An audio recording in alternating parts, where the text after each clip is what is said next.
Ladies and gentlemen, welcome to the podcast, The Joyful Frugalista, and now here's your host, Serena Bird. Hello Frugalistas and welcome. Today I have a very special guest and she's someone who I have the pleasure of knowing through my community. But first, I want to ask you a favour. If you love my podcast as much as I do making them, please subscribe and leave me a comment. I really value your encouragement as it's what keeps me going and keeps me continuing doing what I love to do. Today we're going to talk about disability, and perhaps not in the way you might expect. 3rd of December every year is the International Day of People with Disability, a United Nations sanctions day that aims to promote public awareness, understanding and acceptance of people with disability. This is a topic that's really close to my heart as my eldest son has a disability. My guest today is fashion stylist Gina Kingston.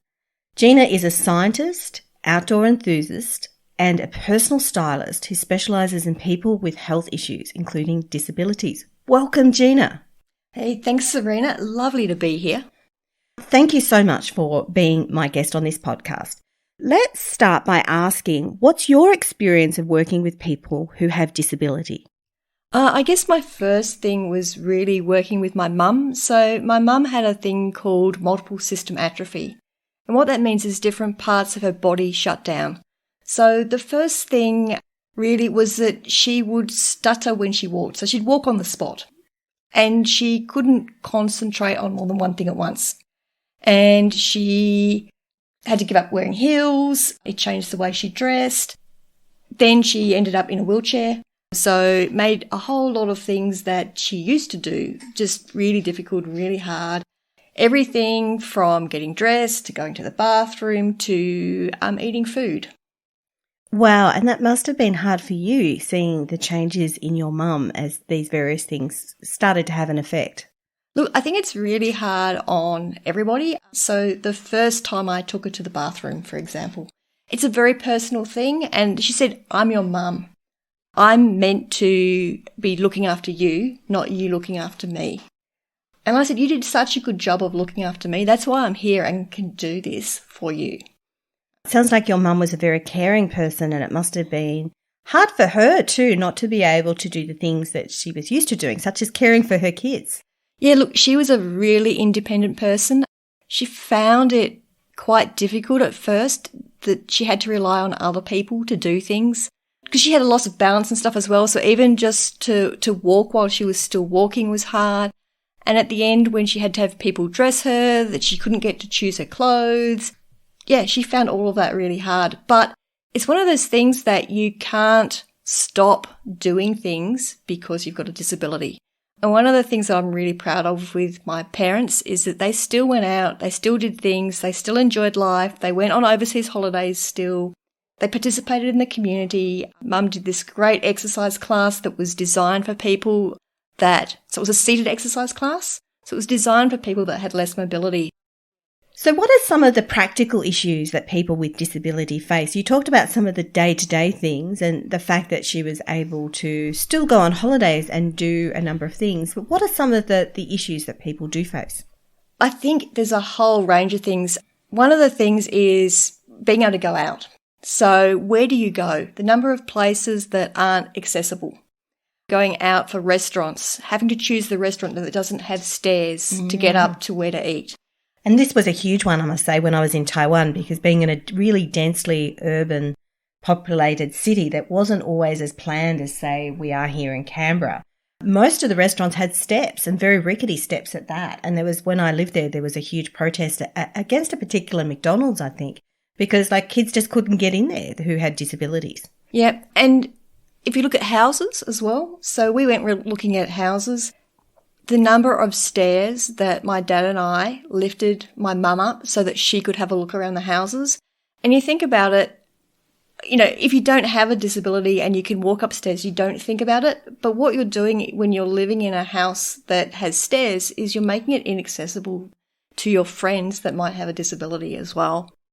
18% of people have a disability. 95% live in normal commercial, normal dwellings, the same as everybody else. But most houses aren't designed for it. There's a huge opportunity for people, if you're looking for investments, to think about properties that are actually disability friendly.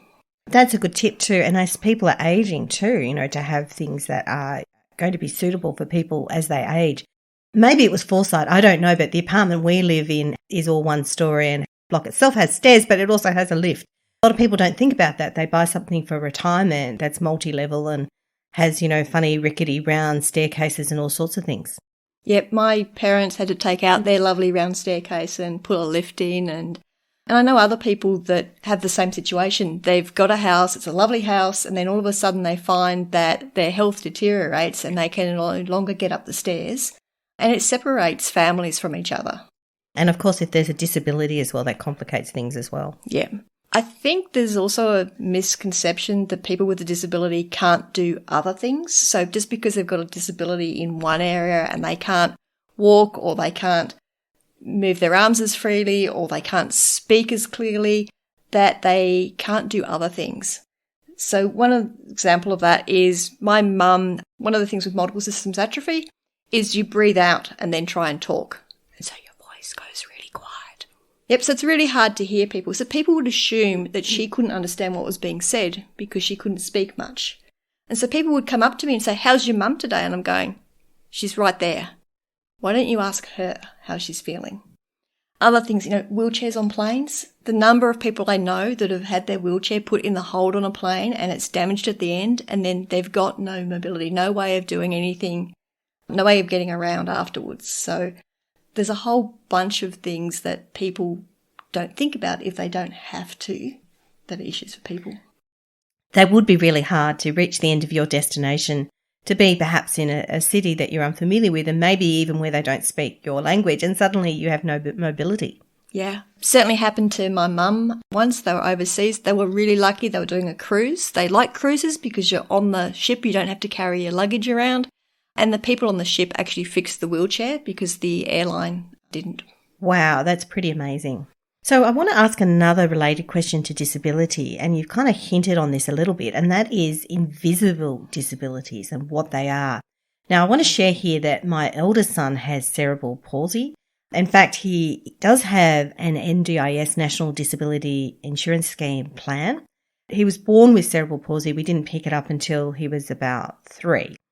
So he struggles with a number of things, including fine motor skills. So that affects his handwriting at school. And for a while, it actually affected his grades at school because he just decided he didn't like to write and he didn't like English. It also affects his hand-eye coordination. And he's 12 at the moment and all of his friends like sports and he's crap at sports, basically. He's a real weakling. He doesn't have that kind of strength either. And also, too, he has trouble chewing his food. So at home, it's fine because I cook soft foods.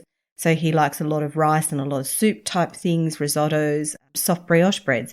But if he goes to someone else's house and they give him steak for dinner, he really struggles because firstly, he can't cut it properly. And secondly, he can't actually chew it properly.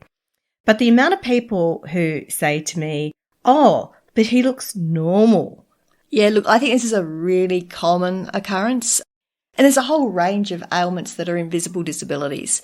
There's everything from incontinence, which is a really common one, particularly as people get older. They need to be able to get to the bathroom quickly when they need to go.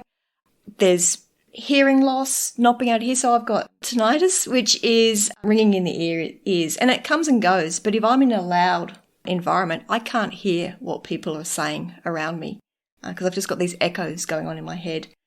And the problem with invisible disabilities, as you said, is that people don't know, they're not aware.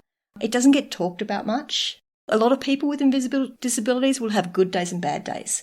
So people see them on their good days and they think that there's nothing wrong because they can get out, they can do things. They think that they're faking their illness.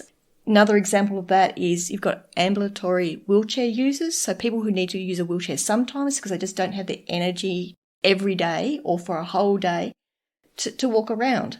And people think that when they're not participating, that they're skiving off. This kind of miraculous kind of, "Oh my gosh, she's walking, she's out of the wheelchair," it means that they're out of the wheelchair for good. Yes, it's like as if you're suddenly cured and When people have a day off, when they say, oh, aren't you lucky to have the day off work? Aren't you lucky to be able to sleep so much? And I've heard so many stories of people not listening to them and not listening and understanding what their illnesses are. And it's everything from friends to health professionals. So really can be challenging for people. Yeah, it can be challenging. I certainly hear you there. We don't have those same issues with my son in terms of good days and bad days so much, although some days his leg hurts and it's hard for him to walk long distances. It's more his inability to talk when he has a problem, which I guess is a big one too. Like he just wants to be normal. Now, I don't even know what normal is, but he wants to fit in with his friends. He doesn't want to be the kid with the disability who can't do stuff. Yeah, and I think there's a whole range of things that people just don't think about and don't talk about these days. I had a thing that I can't actually pronounce, which is where the lining of the womb gets inside the womb. And I was getting cramps 3 weeks, like debilitating cramps, can't move, shut your eyes in pain, 3 weeks out of 4 until I had a hysterectomy. There are people that have got sensory issues. They can be overwhelmed by noise, all of those sorts of things. It can be really hard. Now, I want to bring it back to fashion because I know you're obviously a fashion stylist. So why are you so passionate about fashion and disability? These are two words that don't usually go together. Oh, look, I think that there's a misunderstanding that people with a disability aren't interested in style. My mum had one day, she had passed out, she got taken to hospital. Dressing her the next day and she goes, what am I going to wear? I want to look good. We're doing this. And not everybody with a disability is old, as you said, your son. So there are people that actually do care about style. But for me, style is more than about looking good. It's about being able to get dressed quickly and easily so that you can get on and do other things in life as well. We have to get dressed. We don't have a society where we're all nudists. I'm kind of a bit glad about that sometimes. And first impressions count. The number of people that have said to me things like, I've gotten to the interview and all people have seen is the disability. So people want to look good, they want to feel good, they want to go out and not get exhausted getting dressed. Dealing with my mum sounds like it was a hardship, and it was hard. She had limited mobility, she couldn't lift her arms very high, she couldn't move her legs very much, so I was physically moving her around in order to dress her. And it was tiring for her, and it was tiring for me. But she still wanted to look good. So if you put her in something that she didn't want to wear for the day, she would go and say, no, I don't like this. I'd forgotten we were going out to lunch. I want to get changed. And you'd have to go through the whole thing again. It made me realise that people with disabilities still want to look good.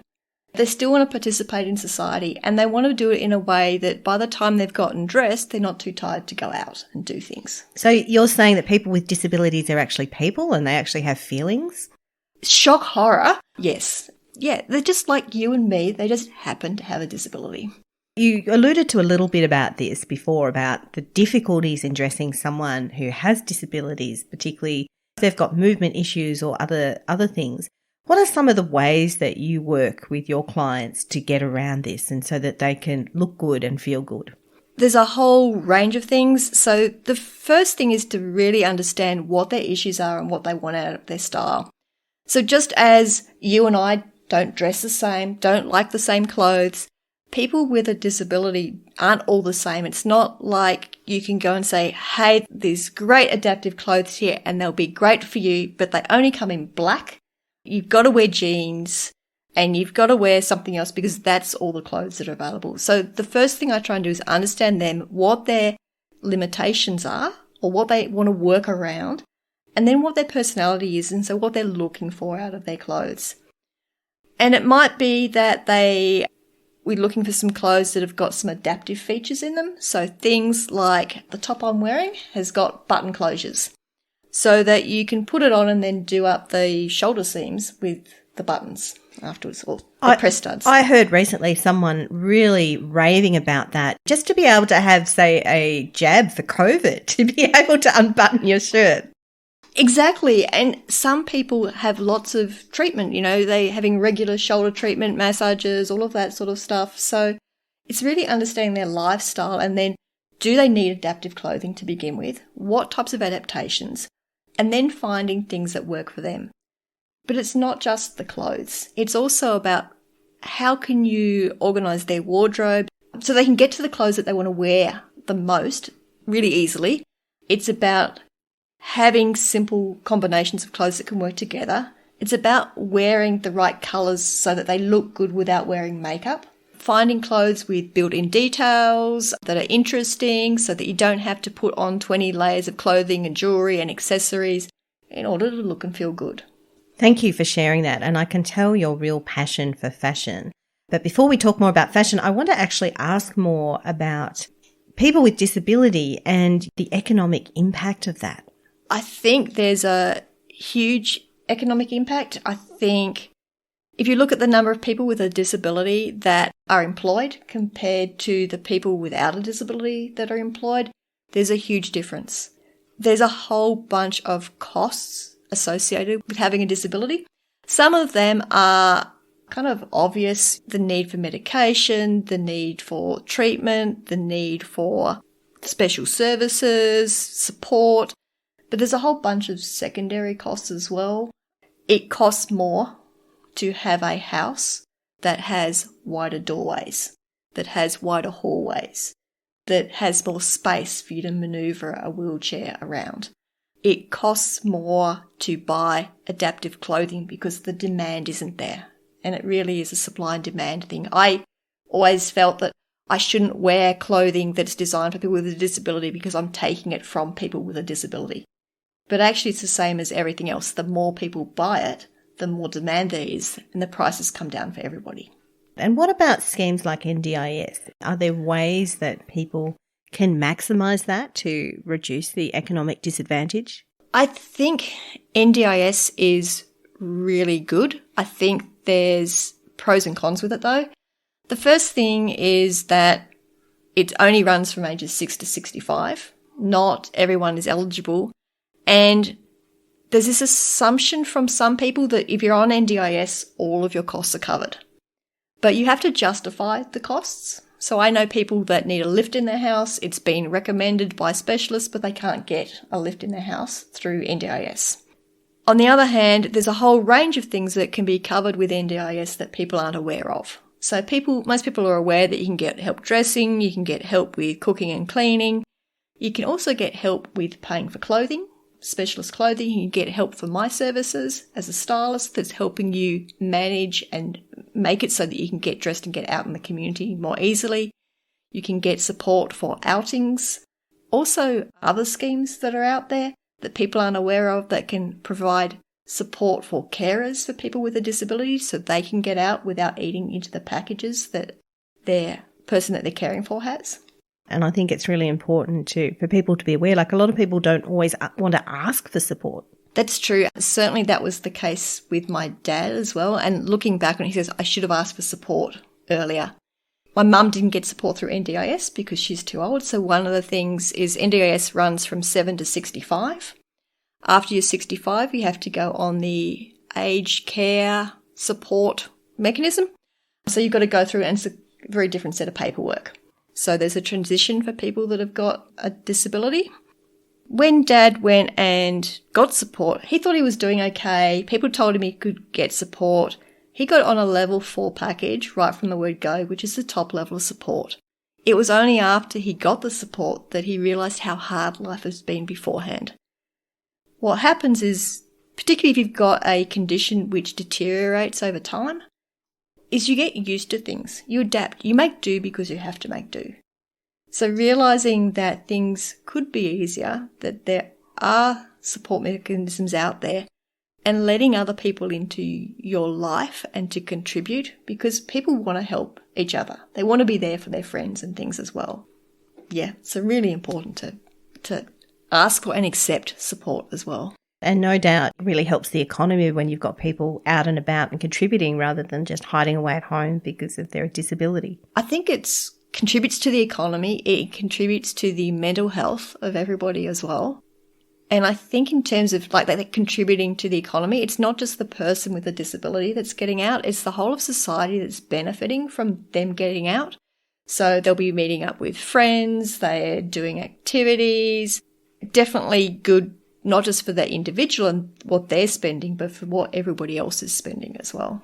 Now, during Fashion Week earlier this year, you wrote a piece about fashion and disability.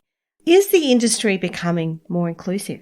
I think there's been a huge wake up after the Australian Fashion Week with the focus on disabilities and some of the things that went really well and some of the things that went wrong in that event. I've certainly seen a lot more mainstream companies offering adaptive fashion, so clothing that's designed for people with a disability. But there's also still a long way to go. A lot of the adaptive fashion is about people with mobility issues. And as we've already discussed, there's a whole range of other types of disabilities, from sensory issues to people who've got an intellectual disability to people who can't see. And the fashion industry isn't catering for all of these different types of disabilities yet. So really simple things like having braille on clothes so people can tell what colour the top is that they've picked up is something which will make people that are blind or vision impaired able to dress and put their clothing together themselves a lot more easily. It's also a lot to be done in terms of stores and the layout of places. So changing rooms are still small in a number of places. The aisles between places are some stores are still really small. And what happens is, hey, there's a great bargain. Here's the sales rack. Here's their sales box. Quite often those extra things get put out in the corridors and they take up space so people can't see them. The layout of stores is often stuff that's up high that people can't see. And sure, people like me can't reach. And if you're in a wheelchair, you can't reach them either. Densely packed clothes, if people have got limited fine motor skills, separating out the clothes and being able to pull them apart to see them becomes harder. Of course, there's economic costs with having less clothes available for people to see, with putting more space and having less items out. But at the same time, you're excluding 18% of the population with a disability if you don't make some of those changes. To be honest, I hadn't really thought about some of those issues. It seems there are quite a few impediments there for people who want to look good, even if they have a disability. And I probably even should say, even if people with a disability who want to look good. Yeah. So even with all the changes that are happening at the moment, there are still things that we can do. People still want to look good. So what about sustainability? As you know, this is something that's really close to my heart as the developer of the Joyful Fashionista website. And I want to thank you in advance for all of the input and help that you've given me on that project, including the encouragement. But for people facing disability who perhaps need adaptive clothing, how easy is it to be sustainable? When I'm working with people, I look at what they can do with what's already in their wardrobe. So I don't say go out and get a whole new wardrobe. Can some of the clothes that you've got be altered to make them like and have some adaptive features in them? If they do need to go out and get new clothes, that's when I'll look at things like wardrobe capsules. So a small collection of mix and match clothes, so you're minimising the number of new clothes that you're having to buy.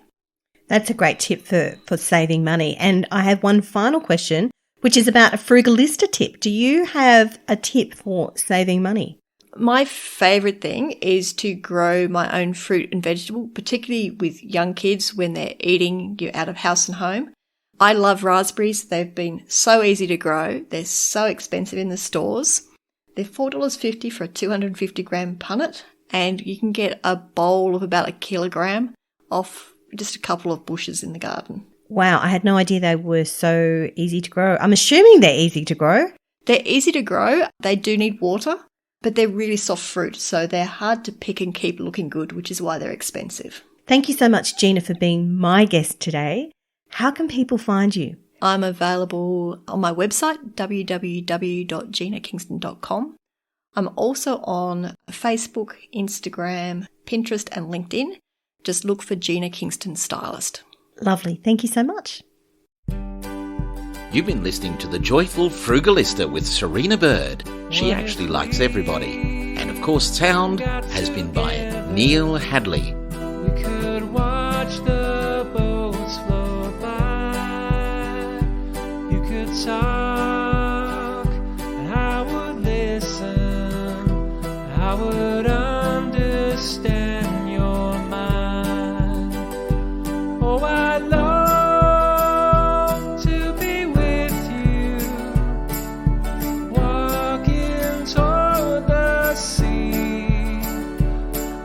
times when I'm lonely, you could be the one to comfort me every day.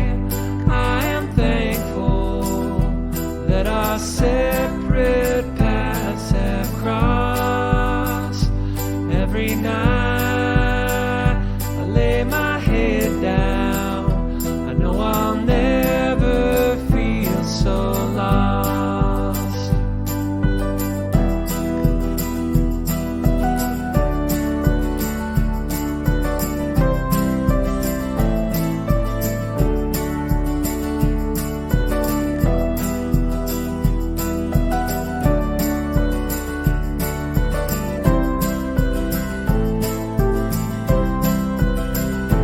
What if we cross the river? We could start a brand new life with a house and a family. If you'd only be my wife. So I leave it to you now. You can tell me what you think. We could step to the altar. I could wake up to your face each day. But my promise to you